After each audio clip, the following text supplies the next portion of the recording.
La ligne 94, il faudrait qu'un jour, vous rendiez compte, trop d'argent a circulé, a été détourné. Et pendant ce temps, le peuple est affamé. Pendant ce temps, on a besoin de l'eau, de l'électricité. Il manque des tables, bancs. La ligne 94 était pour des grands projets. Où sont ces projets? Qu'est-ce qui a été réalisé? Citez-moi un seul grand projet en 39 ans de pouvoir avec la ligne 94. Il faut rester content par rapport à tout ça. Ce sont des crimes. Les crimes économiques, qui d'ailleurs accompagnent aussi les crimes humanitaires de ces régimes, seront bel et bien jugés. Vous êtes venus avec la télé à Paris, mais oubliez que c'est ici à Paris qu'on va juger Jean-Pierre Belinga pour son implication dans le génocide. C'est ici à Paris qu'on va juger ceux qui ont financé cette télé. Exactement comme on a aussi jugé et on continue à juger tous ceux qui de proche ou de loin ont été derrière Radio Mathieu, c'est-à-dire Radio Mille Collines au Rwanda. Cette télé n'est d'aucune utilité publique, ni cette école. Si c'est juste pour l'exhibitionnisme. Et aussi le divisionnisme, le tribalisme, le génocide rampant et ambiant qu'on nie, mais comme ligne éditoriale. Cette télé, les responsables qui y sont passés et qui ont attisé la haine, qui ont fait de telle sorte que la crise anglophone soit aujourd'hui au summum, à l'extrêmum, au maximum. Ceux-là ont commis l'erreur de leur vie. Ils sont venus investir à Paris. Sachez-le, tous les génocidaires du Rwanda ont été poursuivis ici à Paris. Et sont encore poursuivis. Ils ont même été arrêtés ici. Parce que la France a la compétence de juger des crimes, non seulement économiques, mais aussi des crimes humanitaires. Vous avez vu, par exemple, le blanchiment, les deniers publics et justement les enrichissements illicites avec les procès qui ont été engagés contre certaines personnalités au Gabon ou encore en Guinée équatoriale. Le temps du Cameroun approche. Faites vos blanchiments. Allez cacher cet argent n'importe où. Pillez le ministère de l'économie. Pillez le ministère des finances. Sponsorisez les télé, radio, Mille Collines parce que vous voulez le pouvoir. Mais sachez que la justice arrive bientôt. Et parlant de justice, il faut se dire que la semaine dernière, je vous parlais d'une plainte qui a été déposée par le Conseil des Camerounais de la diaspora en compagnie de ce qu'on peut appeler Respondere Advocatus, qui est une organisation de juristes s'occupant de la situation politique humanitaire au Cameroun. Et compte tenu du fait que je n'avais pas assez de temps, et parce que cela est important, il faudrait que le peuple en prenne connaissance pour que demain, chacun ne dise pas qu'il ne connaissait pas. Et qu'on ne dise pas que c'était peut-être du bluff. Et sachez donc que c'est une plainte qui a été déposée sous le numéro 213 19 00 770 P20.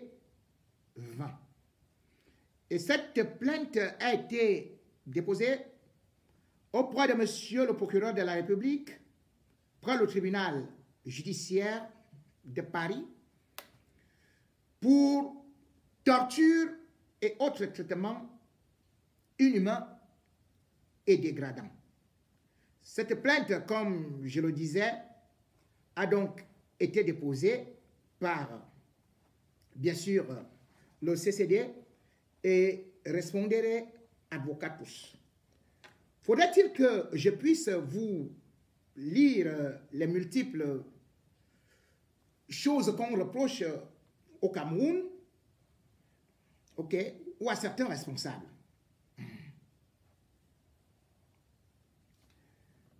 Les auteurs ou complices d'infractions commises hors du territoire de la République peuvent être poursuivis et jugés par les juridictions françaises, soit lorsque, conformément aux dispositions du livre du Code pénal ou d'un autre texte législatif, la loi française est applicable, soit lorsqu'une convention internationale donne compétence aux juridictions françaises pour connaître l'infraction.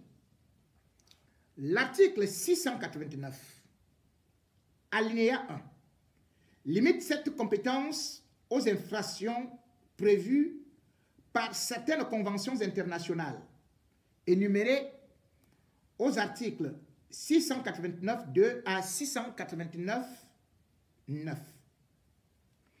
En application des conventions internationales visées aux articles suivants, peut être poursuivie et jugée par les juridictions françaises si elle se trouve en France toute personne qui s'est rendue coupable hors du territoire de la République de l'une des infractions énumérées par ces articles.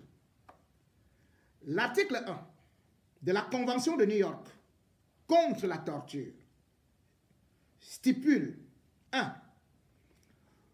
Aux fins de la présente convention, le terme torture désigne tout acte par lequel une douleur ou des souffrances aiguës, physiques ou mentales, sont intentionnellement infligées à une personne aux fins notamment d'obtenir d'elle ou d'une tierce personne des renseignements ou des aveux, de la punir d'un acte qu'elle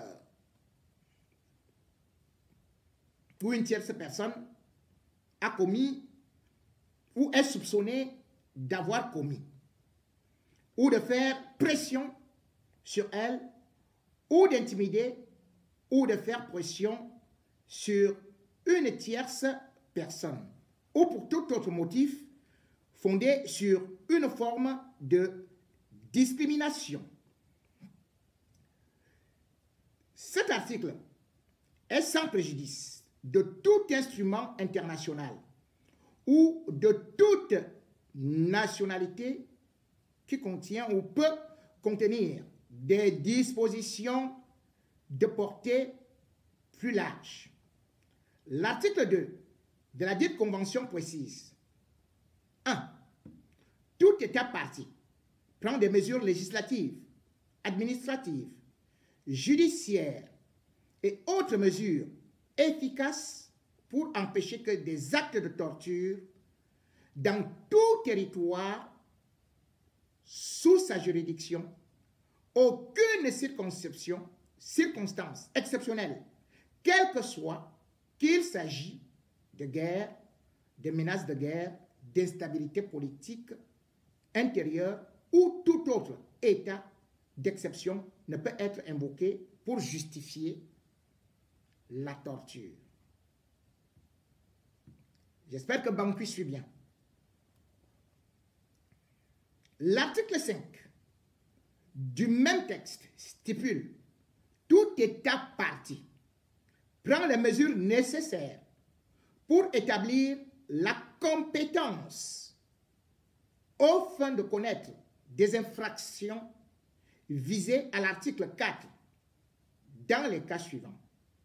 Quand l'infraction a été commise sur tout territoire sous la juridiction du dit État ou à bord d'aéronefs ou de navires immatriculés dans cet État, quand l'auteur présumé de l'infraction est un ressortissant du dit État. Ceci étant,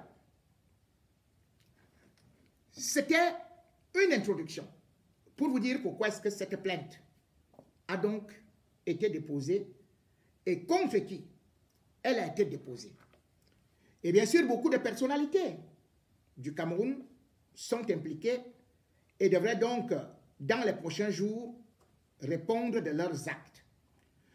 Compte tenu de ce qui précède, et parce qu'ils sont au moins une centaine, je pourrais publier des noms tout en vous disant que non seulement il y a des commissaires, il y a des colonels, il y a des juges, et il y a des ministres, bref, tout le gouvernement qui a eu à agir au niveau de la guerre anglophone, qui continue à agir dans des tortures, des atteintes graves, eh bien, ceux-là seront poursuivis.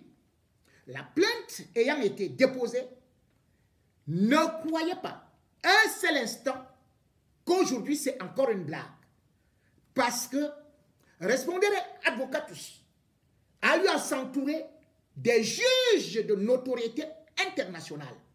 Et le cas du Cameroun aujourd'hui est devenu international dans la mesure où non seulement l'ONU, le Parlement européen qui vient d'ailleurs de s'y attabler, mais aussi toutes les autres organisations et des droits de l'homme sont derrière cette plainte.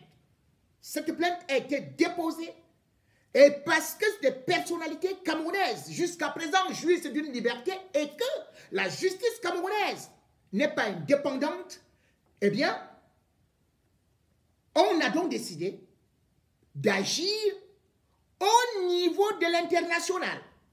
Combien de fois l'ONU, combien de fois le Parlement européen, combien de fois la Grande-Bretagne, combien de fois l'Allemagne, combien de fois les États-Unis ont demandé au régime Biya de traduire, ne serait-ce que les militaires qui sont auteurs d'exécutions extrajudiciaires en justice. Toujours du bruit, après il n'y a plus rien. Combien de fois on a vu des enfants se faire abattre? Et jusqu'à présent, ces militaires, ces policiers sont en toute liberté juste après qu'il y ait eu quelques petits bruits. Combien de fois on a demandé au régime Biya de pouvoir faire de telle sorte que la justice soit indépendante. Or, jusqu'à présent, on le constate, la justice est à tête chercheuse. La justice est un instrument de chantage qui est actuellement utilisé par le régime. C'est pour cela d'ailleurs que les militants du MRC croupissent en prison. Juste parce qu'on voudrait dire aux autres, si jamais vous tentez de marcher, c'est ainsi que vous finirez. Mais le Cameroun a ratifié des accords, des conventions internationales. Le Cameroun n'est pas une île déserte. Le Cameroun n'est pas sur une autre planète. Le Cameroun se doit de respecter les conventions internationales. Et si le Cameroun n'y arrive pas, eh bien, que ceux-là qui jusqu'à présent viennent regarder des belles petites ici, viennent s'acheter des télés ici, viennent mettre de leur argent en sécurité, s'offrir de beaux appartements ici, qu'ils sachent qu'en ce moment, leurs biens sont répertoriés. Leurs relations sont répertoriées. C'est un travail de longue haleine qui a été fait pour que, au moins, les gens se disent qu'il n'y a pas d'impunité dans le monde entier. On peut rester au Cameroun, comme Jean-Pierre Amour-Belinga, voler tout ce qu'on veut. Et même Laurent Esso, ou Un ministre de la Justice, garde des Sceaux, peut se balader avec tous les grands brigands. On peut, bien évidemment, assassiner son rival, comme on a pu le faire avec Brian Fombard. Et puis, jouir de ce qu'on peut dire une immunité plus que parlementaire, parce qu'on est à côté du ministre garde des Sceaux, lui-même qui est un brigand. Mais, qu'on se le dise, l'OTAN est en train de compter. Bientôt, les choses vont changer. Et bientôt, bien sûr, ceux qui sont en haut, ils seront en bas. Ils seront nous. Parce que celui qui était leur protecteur, il a disparu de la scène internationale. Celui qui était leur Dieu, tout-puissant, qui faisait d'eux vraiment les intouchables. Celui-là, aujourd'hui, est omni-absent. Oui, quand le président n'est plus là, sachez donc que vous commencez à devenir orphelin. Oui, vous avez de l'argent pour vous acheter de belles maisons. Mais ces maisons-là seront récupérées. Ces maisons-là ne vous appartiendront pas. C'est bien que vous investissez là. Dans le blanchiment, reviendront à l'État. À chaque fois qu'on a vu un régime se disant tout puissant, à chaque fois qu'on a vu un président jouant le plus fort et ses apôtres se faisant passer comme des intouchables, on a vu finalement ce régime s'écrouler. Le régime Biya est déjà à sa fin. Et en le regardant, se lézarder. En voyant tout simplement comment un président, aujourd'hui, lui-même ne maîtrise plus rien, est devenu comme un enfant, séquestré dans une maison. On dit, le temps de la libération et la chute est arrivé. Oui, comme Mobutu, Paul Biya est en train de disparaître de la scène politique. Comme au temps de Mobutu, ces ministres sont en train de voler. Comme au temps de Mobutu, ces ministres sont en train de s'agiter, espérant qu'il y aura encore des miracles et que tout va continuer comme avant.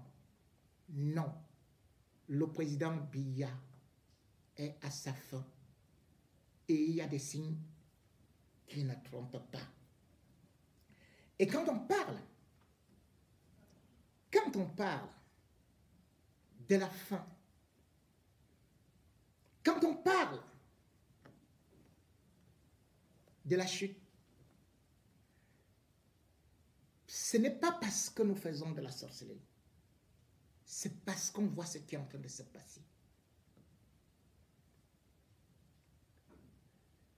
Les jours de Biya sont devenus terriblement tristes. Replié au village, porté comme un colis, séquestré, on ne l'a plus entendu. Où est donc le chef de l'État?